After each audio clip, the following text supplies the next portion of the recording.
Your Excellency Cesar Augusto MBA Abogo, Chairman of the Board of Governors of the African Bank Group, Dr. Akinwumi Adesina, President of the African Development Bank, Excellencies, the Ministers and Honorable Governors, and distinguished members, ladies and gentlemen, I am truly honored to be here and address such a distinguished gathering on the occasion of the annual meetings of the African Development Banking Group.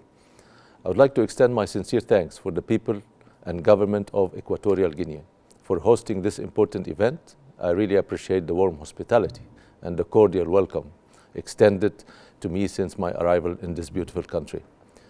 My deep appreciation also goes to the President, Dr. Adesina, the management and the staff of AfDB Group, and for the ideal organization and excellent arrangements for these important meetings.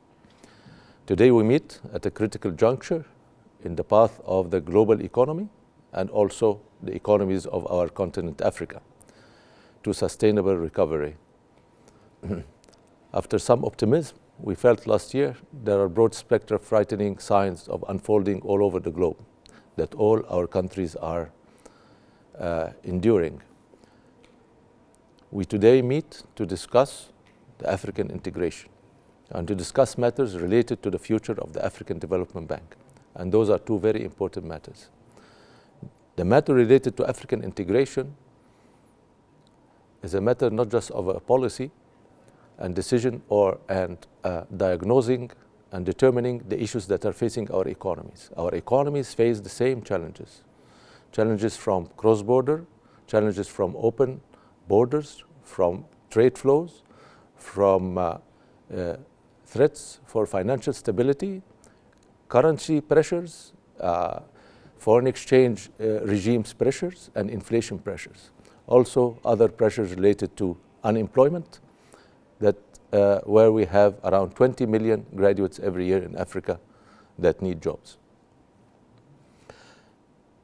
I think these matters have been spoken about a lot, but it is what we should be doing is that it is time for decision making and execution. It's time that we handle and address these problems and address and use the strength points of African countries together in order to achieve this kind of stability. It's the collaboration and the common trust that's going to bring us and bring the African nations to where we are.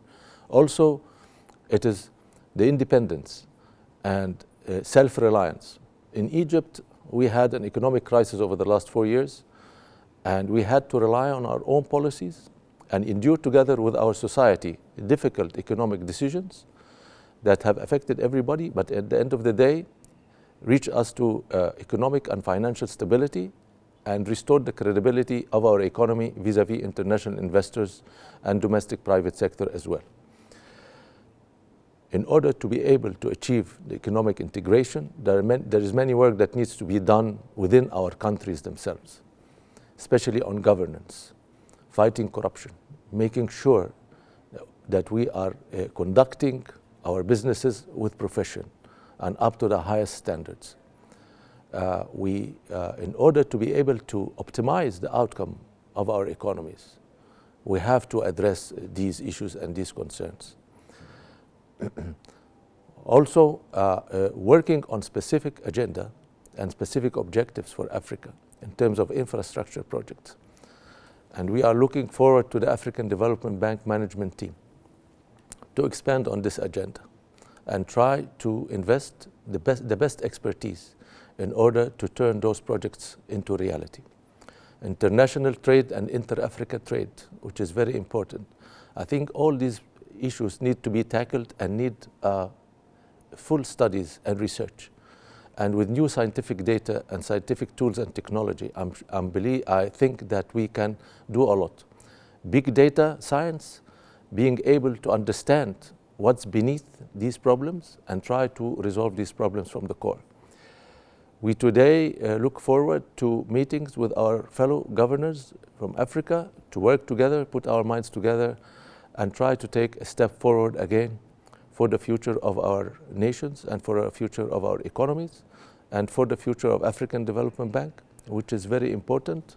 Today the bank also faces challenges, and we need to consolidate our efforts and minds to be able to bring this institution to achieve the role that it has originally been founded for the purpose of the bank, and to make sure that the bank is able to provide equitable financing across the countries and be able to help countries that are in need and countries that need support in difficult times. Thank you, and I look forward to our meeting with you all.